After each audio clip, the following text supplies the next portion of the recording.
قرآن تو کہتا ہے کوئی تم سے پناہ مانگے تو پناہ دو جلدی، تاکہ تمہارے ماحول میں آ کر قرآن سن کے اسلام میں داخل ہو، اور تم نکل کر اپنا ماحول قائم کرنا چاہتے ہو اور پھر اس میں دوسرے کا حق مارتے ہو، اس میں دوسرے کا حق مارتے ہو۔ جی ہاں، کہ ویسا آپ ایسا کریں، آپ وہ دوسرے کیبن میں چلے جائیں، یہ کیبن ہمارا ہو جائے تاکہ ہم تعلیم کر لیں۔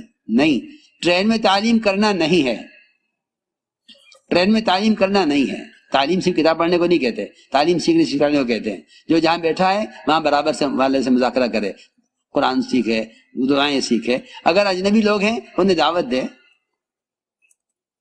یہ ضروری نہیں ہے کہ آدمی ٹرین میں تعلیم کا حلقہ قائم کرے اور ٹرین میں سب جڑ کر بیٹھے، بالکل نہیں۔ جس کی جو سیٹ ہے اس کو وہاں رہنے دیں۔ اس طرح ہم اکرام سے اور لوگوں کا اکرام کرتے ہوئے اپنے دسترخوان کو وسیع کرو، یہ اصل دعوت ہے، یہ اصل سنت ہے۔ آپ صلی اللہ علیہ وسلم نے پورے قبیلے کو دعوت دی، کھانا کھلایا، پھر دعوت دی۔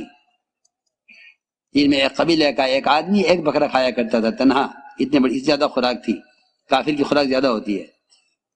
ایک بکرا ایک آدمی کھاتا تھا، آپ نے ایک بکرے کا اگلا پیر جس میں گوشت کم ہوتا ہے وہ بنایا، 14 چھٹانک جو کا آٹا بنایا، اس کی روٹی بنی، یہ سالن بنا، اور پورے قبیلے کو بلایا۔ جس قبیلے کا ایک آدمی ایک بکرا کھاتا تھا، یہ سب کھانا کھا کے فارغ ہو گئے، پیٹ بھر گئے، لیکن کھانا بچ گیا۔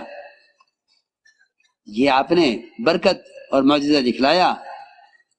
اس لیے میں عرض کر رہا ہوں کہ یہ سنت ہے کہ تم کھانے پر دسترخوان کو وسیع کرو اور لوگوں کا اکرام کرو، اکرام کر کے دعوت دو۔ یہ ہمارے جماعتوں کی نقل و حرکت کا اصل کام یہ تھا۔ یہ بیچارے بخیلوں کی طرح پھرتے ہیں، اپنے کھانے، اپنی چائے، اپنا انتظام۔ یہ کوئی دعوت ہے؟ دعوت تو دوسروں کو کھلانے کا نام ہے، خود کھانے کا نام دعوت ہے۔ اس طرح ہم نکلنے کے زمانے میں خوب اکرام کریں۔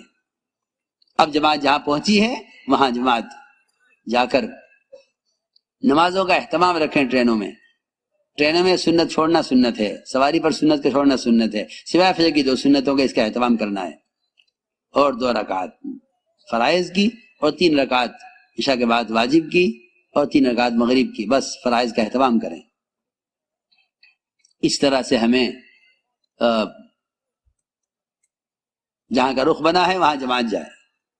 مسجد سے ابتدا کریں، سب سے اہم بات یہ ہے، مسجد میں سنت کے مطابق داخل ہوں، سامان ایک طرف رکھے قرینے سے۔ وہاں کے امام صاحب، مؤذن صاحب جو بھی ہیں انہیں مشورے میں ضرور ساتھ لیں، ان سے ملاقات کریں، انہیں اپنے اعتماد میں لیں، مسجد کا ادب کریں، مسجد کا پانی خود بھر دیں، مسجد کی سب خود بدل دیں۔ ہم اللہ کے مہمان ہیں اور مسجد اللہ کا گھر ہے، مسجد اللہ کا گھر ہے، اللہ کے گھر کی ذمہ داری ہم پر ہے۔ مشرکین مکہ نے بیت اللہ بنایا جو ساری مسجدوں کا قبلہ ہے۔ جی ہاں، ہمیں چاہیے اللہ کے گھر کا خود اکرام کریں، اللہ کے گھر کا خود اکرام کریں۔ یہ کمیٹی کا گھر نہیں، اللہ کا گھر ہے۔ اس زمانے میں تو یہ ساری ذمہ داریاں کمیٹی کی ہو کر رہ گئی، حالانکہ ہر مومن کے ذمہ ہے۔ صف نہیں مسجد میں صف بچھا دوں، پانی نہیں پانی بھر دوں، جھاڑو لگا دوں۔ عمر رضی اللہ تعالی خلافت کے زمانے میں قباء کی مسجد میں جھاڑو لگانے کے لیے مدینے سے جاتے تھے۔ یہ ہمارے کرنے کے کام ہے۔ اس لیے جہاں جائیں وہاں جماعت کے ساتھی مسجدوں کا احترام کریں، مسجد صاف رکھیں، امام صاحب وہاں کے اور مقتدی اور وہاں کے مؤذن صاحب سے ملاقات کریں اور انہیں مشورے میں ساتھ لیں، اور مقامی لوگوں کو، ذمہ داروں کو مشورے میں شریک کر لیں تو سب سے بڑی بات ہے۔ اس طرح ہمیں 24 گھنٹے کا ایک نظم اپنے کام کا بنانا ہے۔ مشورے کا بہت اہتمام کریں۔ ذمہ دار کو چاہیے ساتھیوں سے رائے لیں، ساتھیوں کو چاہیے ذمہ دار کو رائے دیں، اپنی رائے پر اصرار نہ کریں، اللہ کی طرف متوجہ ہو کر سوچ سمجھ کر رائے دیں، اور مقامی ساتھیوں سے ضرور رائے لو، اس لیے کہ کام میں رہبری مقامی آدمیوں سے ملے گی۔ اپنی رائے پر اصرار نہ کیا جائے، جو رائے دیں اس رائے پر اللہ سے استغفار بھی کریں کہ اللہ میں رائے دی ہے تو اس رائے میں خیر پیدا کر دے، اور میرے نفس کے شر سے میرے رائے کو میرے نفس کے شر سے بچا لے۔ اس طرح اللہ کی طرف متوجہ ہو کر ہمیں مشورے میں اہتمام سے رائے دینی ہے۔ امیر کو چاہیے ساتھیوں سے رائے لیں، کسی کی رائے کو ہلکا نہ سمجھیں، کسی کی رائے کی تحقیر نہ کریں، کسی کو رائے دینے والے کو خاموش نہ کریں، ہر ایک کی رائے کا احترام کریں۔ خبر نہیں کس کے دل میں اللہ کی بات ڈال دیں۔ اس لیے ہمیں چاہیے کہ سب سے رائے لے کر اور مقامی ساتھیوں کے ساتھ لے کر اپنے 24 گھنٹے کا اعمال کا نظام بنائیں. امام صاحب سے پوچھیں زیادہ مقتدی کس نماز میں آتے ہیں؟ اس نماز میں ہم جماعت آ کر تعارف کرائے، بتلائے کہ ہمارا آنے کا کیا مقصد ہے، بجائے کہنے کہ ہم کہاں سے آئے، یہ بتائیں ہم کیوں آئے، ہم کیوں آئے، کیا مقصد ہے، اور تعارف کراؤ اور بتلاؤ کہ اس کام کا کیا مقصد ہے. اللہ کے بندوں کو اللہ سے جوڑنا، اللہ کے بندوں کو اللہ کے فرائض پر لانا، یہ ہماری ذمہ داری ہے. اس طرح تعارف کرا کر مقامی لوگوں کو اپنے ساتھ لے کر پھر گشت کی ترتیب بنائیں، اور گھر کے ہر فرد سے ہر گھر پر ملاقات ہو، ہر گلی میں ملاقات ہو. اس طرح مسجد سے باہر محنت کا ماحول قائم کریں.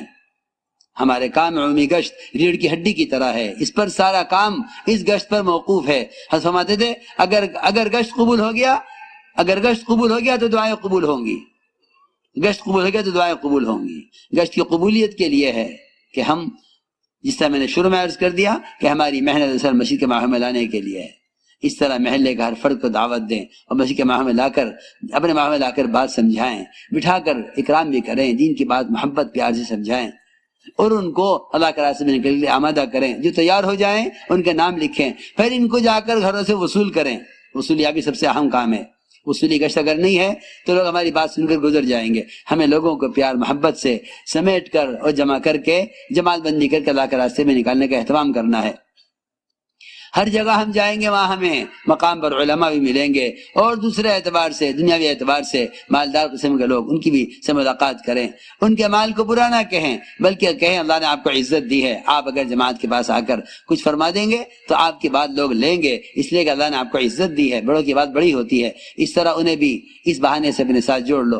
علماء کی خدمت میں حاضری دو، ان سے نصیحت کی درخواست کرو، اور یہ ضرور کہو کہ آپ جس وقت بھی سہولت ہو مسجد میں تشریف لا کر جماعت کو کچھ نصیحت فرما دیں. ہم علماء کے علم اور ان کی نصیحت سے مستغنی نہیں ہیں. یہ مت سمجھنا کسی کو بولنا آ جاتا ہو تو اس سے ضرورت نہیں ہے. نہیں، ہمیں ہر قدم پر علماء کی تائید، علماء کی نصیحت، علماء کی وعظ اور ان کے علم کی ہر قدم پر ضرورت ہے. اس طرح علماء سے ملاقات کر کے ان سے مسجد میں اپنی جماعت سے نصیحت کے طلب کرنے کی درخواست کرو، جماعت کے لیے نصیحت طلب کرنے کی درخواست کرو. وہ آنے سے عذر کریں تو ان سے پوچھ لیں کہ اگر آپ مناسب سمجھتے ہیں تو جماعت خدمت کے لیے اور زیارت کے لیے گھر پر آ جائے. اگر وہ کہتے ہیں کہ نہیں مسجد آ جاؤں گا تو پھر اور اصرار نہ کیا جائے، کیونکہ علماء خود دین کی خدمت میں، تعلیم اور تعلم میں مشغول ہیں. اس طرح ہمیں ہر جگہ خصوصی ملاقاتیں بھی کرنی ہیں. اور اسی طرح میرے دوستوں، میں عرض کر چکا تعلیم کے ساتھ تعلیمی گشت، کہ مسجد میں تعلیم کا عمل ہو اور باہر ملاقاتوں کے ذریعے جہاں جاؤ اپنی جماعت کو 2 حصوں میں تقسیم کرو. یہ بہت اہم بات ہے. جہاں جاؤ اپنی جماعت کو 2 حصوں میں تقسیم کرو. ایک حصہ آپ کی جماعت کا مقامی لوگوں کے ساتھ، اور ایک حصہ مقامی لوگوں کا آپ کی جماعت کے ساتھ. یہ 2 جماعتیں بن جائیں گی، آپ کی جماعت کا آدھا حصہ اور مقامی لوگ، آپ کی جماعت کا دوسرا حصہ اور مقامی لوگ. ایک مسجد میں ہو، باقی لوگ باہر محنت کریں. یہ 2 جماعتیں بنانی پڑیں گی تاکہ مقامی لوگوں کے سامنے مقامی کام عملی طور پر آئے. مقام کے لوگوں کو ساتھ لے کر، انہیں ساتھ لے کر گشت کرنا، انہیں ساتھ لے کر مسجد کی آبادی کا عمل کرنا. یہ نہیں کہ یہ تو جماعت کام کرے گی، نہیں، جماعت تو کام لینے کے لیے ہے، اور کام جب لیا جاتا ہے جب نئے لوگوں کو ساتھ لے کر کام کیا جائے. یہ کام لینا ہی کام سکھلانا ہے. کام کے مذاکرے مت کیجو، بیان نہ کیجو کام کے. یہاں تو بات سمجھائی جا رہی ہے، وہاں کرنے کا میدان ہے، یہاں سمجھنے کی بات ہے. ایسا نہ ہو کہ تم جا کر مسجدوں میں لوگوں کو جمع کر کے مذاکرے کرو مسجد کی آبادی کے. نہیں، مذاکرے سے بات سمجھ میں نہیں آئے گی، بات عمل سے سمجھ میں آئے گی. اس لیے جہاں جاؤ وہاں کے مقامی لوگوں کو ساتھ لے لو، اور پھر اپنے ساتھی ان کے ساتھ جوڑ کر ملاقاتیں کراؤ. ان کے 2 ساتھی آپ کے ساتھ آج مسجد میں ہوں، کل باہر کی محنت میں ہوں، تاکہ انہیں معلوم ہو کہ مسجد میں آنے والوں کا کیسے استقبال ہو، کیسے سمجھایا جائے. اس طرح ہر جگہ مقامی لوگوں کو ساتھ لے کر مسجد کی آبادی کا عملی طور کر کے دکھلانا ہے.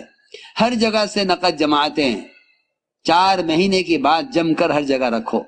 یہ مت سمجھنا کہ جگہ نہیں ہے، قلوب اللہ کے ہاتھ میں ہے. ہمیں ان کے دلوں کو اس کام کی طرف راتوں کی دعاؤں سے اور دن کی محنت سے اس طرف پھیرنا ہے. یہ شیطان یہ کہے گا نہیں 3 دن کی بات کر لو بس. ہاں، یہ شیطان کا مشورہ ہوگا. یہ آج کل لوگ سمجھتے ہیں کہ یہ حکمت کی بات ہے کہ بھئی تم 3 دن کی بات کرو بس، زیادہ بات نہ، زیادہ لمبی تشکیل نہ کرو. یہ شیطان کا دھوکہ ہے. ورنہ صحابہ کی سیرت میں حضور اکرم صلی اللہ علیہ وسلم کی خود اپنی سنت میں یہ بات ہے کہ آپ نے نئے سے نئے آدمی کی تشکیل آخری تشکیل کی ہے۔ واصل بن اسقاء کو آپ نے یہ کہا تھا ہمارے ساتھ مستقل رہنا چاہتے ہو یا اسلام قبول کے گھر جانا چاہتے ہو؟ یہ ہجرت کی دو قسمیں ہیں، دو سطحیں کام کی۔ ایک نئے آدمی کو پورے وقت کے لیے تیار کرنا بھی حدیث میں ہے۔ اس لیے میں نے عرض کیا کہ آپ ہر جہاں جائیں، وہاں الیاس صاحب نے نے جماعت بھیجی تھی کراچی، اس زمانے میں جب کام پوری طرح کام تعارف پر بھی نہیں تھا، اور فرمایا تھا جماعت سے کہ 4 مہینے سے کم کی بات مت کرنا۔ یعنی یہ گھبرا جائے گا، یہ چھوڑ دے گا، یہ انکار کر دے گا، یہ سب وہم ہے، وہم ساتھیوں کے، یہ وہم ہے۔ نہیں، تم اس کو بتاؤ کہ ہمارا کام کیا ہے، ہم کس لیے بھیجے گئے تھے، اس امت کی افضلیت کس میں ہے، صحابہ نے کیا قربانیاں دی ہیں، ہمارے محلے میں اتنے بے نمازی ہیں، ان سب کو نماز پر لانے کے لیے کس محنت کی ضرورت ہے؟ کسی مقصد پر اٹھاؤ۔ صرف دین سیکھنے کی لیے تحریک نہیں ہے، صرف دین سیکھنے کے لیے تیار کرنا نہیں ہے، امت کے لیے تیار کرنا ہے۔ آدمی سوچے گا مجھے نماز آتی ہے، کیوں آپ مجھے نکال رہے ہیں؟ تم اگر دین سیکھنے کی تشکیل کرو گے تو اس کا نکلنا وقتی طور پر ہوگا۔ اگر اس کی ذمہ داری بتاؤ، دعوت اللہ، اس کی ذمہ داری، صحابہ کی نقل حرکت، یہ سمجھاؤ، یہ سمجھے گا میرا کام ہے۔ آدمی تجارت کو اپنا کام سمجھتا ہے، اس کام کو اپنا کام سمجھے گا تو استقامت ہوگی۔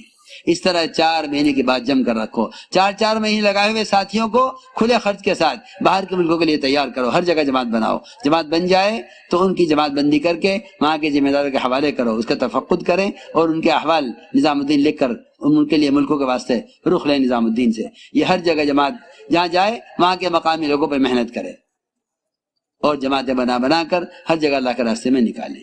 اس طرح انشاءاللہ ہمیں ہر جگہ جا کر محنت کرنی ہے۔